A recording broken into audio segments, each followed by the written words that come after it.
Et c'est intéressant parce qu'il a joué quand même un certain nombre de matchs, mais il en a aussi loupé un certain nombre. Donc le comparatif est faisable. 20% de victoire pour Marseille avec sans Payet, à quel moment 70% de victoire quand il joue. C'est quand même parlant comme chiffre. À quel moment on arrête la légende, je dirais, parce que moi je veux Non, bien c'est pas une légende. on continue les énormités Techniquement, il apporte autre chose que d'autres joueurs de l'OM n'arrivent pas à apporter. Dans cet OM, dans ce championnat, évidemment, Dimitri Payet est essentiel. Dans cet OM, dans ce championnat, Payet n'a été bon dans un gros match que contre Lyon. Non, moi je te parle même pas je te parle pas que des grands matchs, Daniel. Même dans des matchs qui sont pas forcément. Tu veux bien essayer juste d'écouter ce que je dis ou de me comprendre, comme ça on va pouvoir avancer. Mais je te comprends. Parce que déjà là, tu me coupes pour dire un truc que j'ai absolument pas dit, Pierre. Excuse-moi, mais. Si tu me dis quand est-ce qu'il a été bon dans un grand match. Il n'a été bon dans un grand match qu'un seul match. Je sais même pas contre lequel. Lyon. Mais moi je te parle pas que des grands matchs. C'est ce que je veux te dire. Non, mais c'est pas le débat. Le reste du temps. On arrive, Florent, t'inquiète. Ouais. Payet, tu comptes sur lui et c'est lui qui te fait gagner. Enfin, c'est en tout cas sa technique qui est essentielle pour que l'OM. Oui. Quand il est bon, tu gagnes. C'est un joueur clé. C'est un joueur clé, pas de problème. Mais arrêtons de penser que c'est un joueur stratosphérique ou un génie du football ou je ne sais quoi.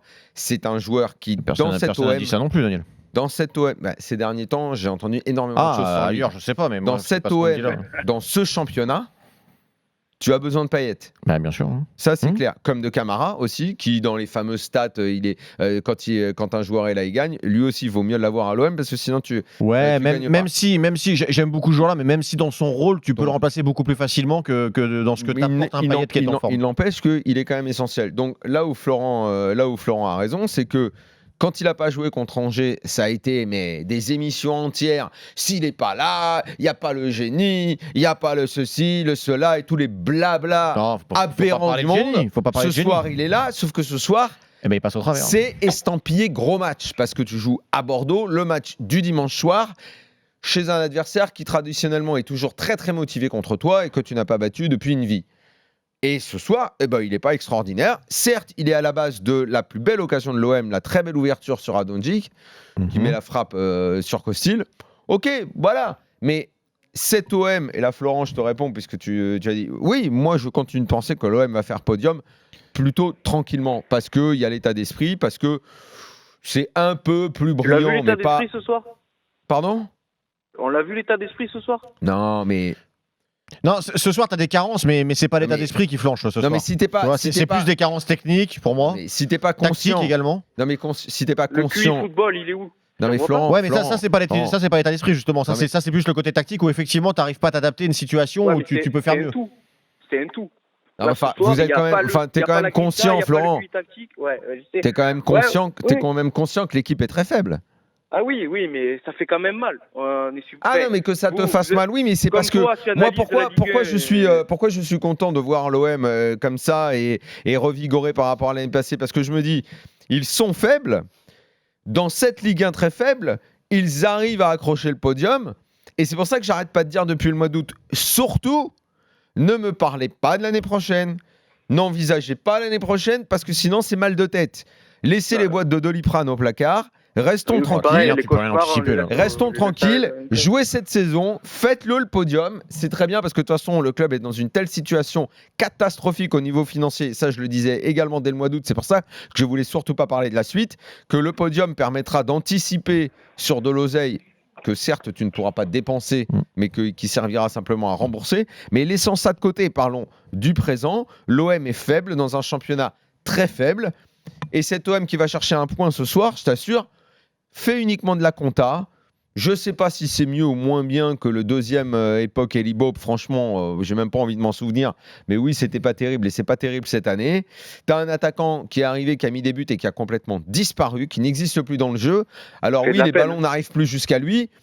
Mais c'est pas un attaquant de classe mondiale, c'est un petit attaquant boutique qui est pas mal. Je sais pas, mais en tout cas, il est dans une période difficile. Je pense qu'il faut être absolument conscient du niveau, c'est comme ça que tu vas pouvoir profiter du moment. Non mais conscient, je le suis, mais c'est compliqué d'apprécier même ça. Jusqu'à la trêve, ça allait. Depuis la trêve, c'est fou. c'est vraiment dur. Sans oublier qu'avant la trêve, tu as eu quand même un enchaînement de matchs plutôt facile. Hein. Rappelez-vous, c'était. Non, c'est la période où ils ont battu Lille. C'est la période. Non, c'est après ça. Tu veux dire quand tu avais dit les fameux 15 points, ils ont fait. Pardon. En fait, tu avais une espèce de suite. Oui, pardon.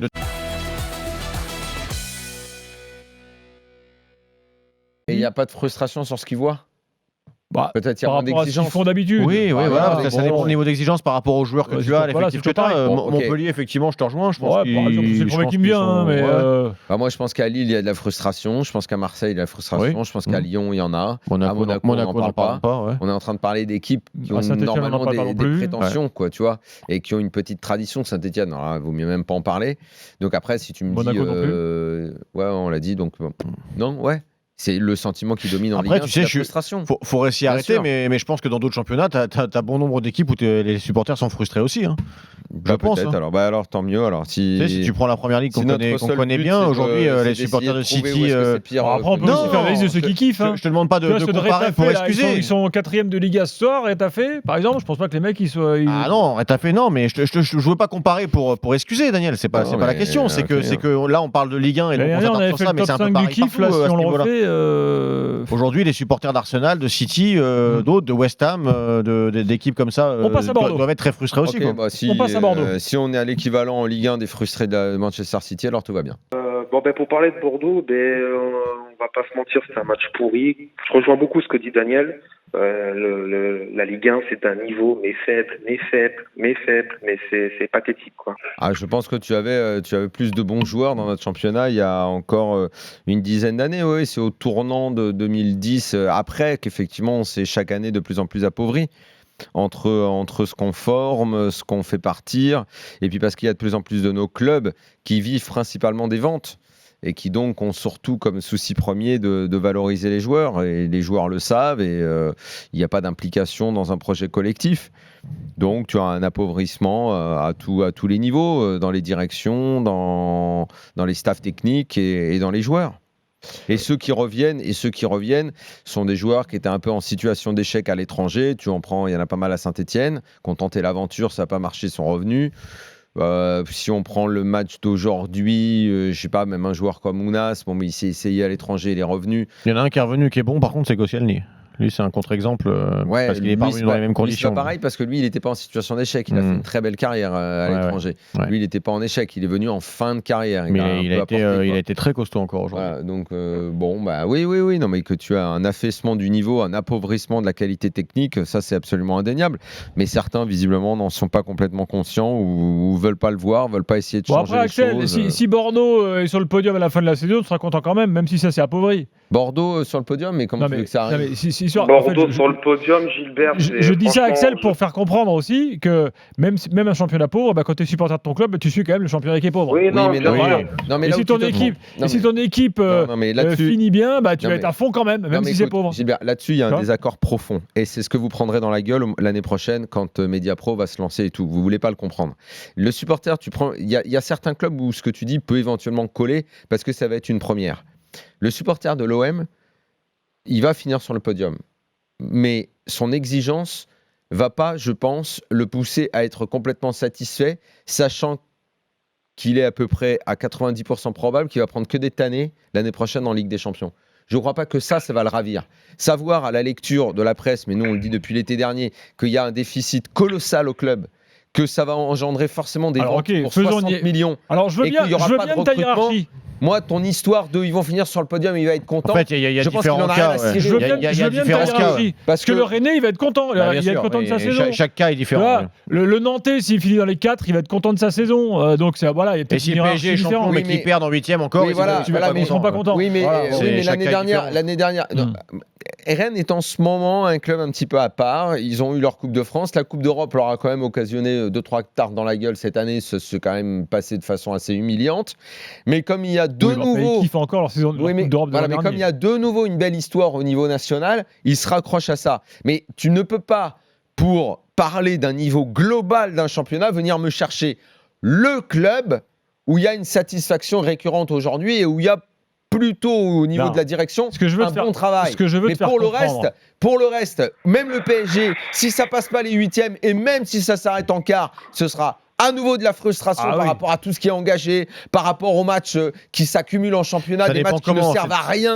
Parce que ce sont des matchs qui ne servent à rien en championnat, les matchs du PSG. Le match de Montpellier ne sert à rien du tout. Ça dépend rien. Comment. Si t'es éliminé en quart, et c'est la même chose pour les autres. C'est la même chose pour les autres. Alors moi, ta satisfaction du petit supporter.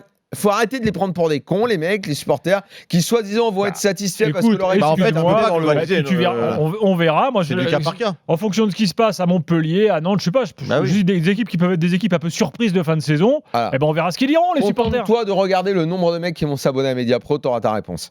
Oui, bah ça après, ça dépend du niveau, ça dépend aussi du prix. Ouais, du prix. On le connaît déjà, non ?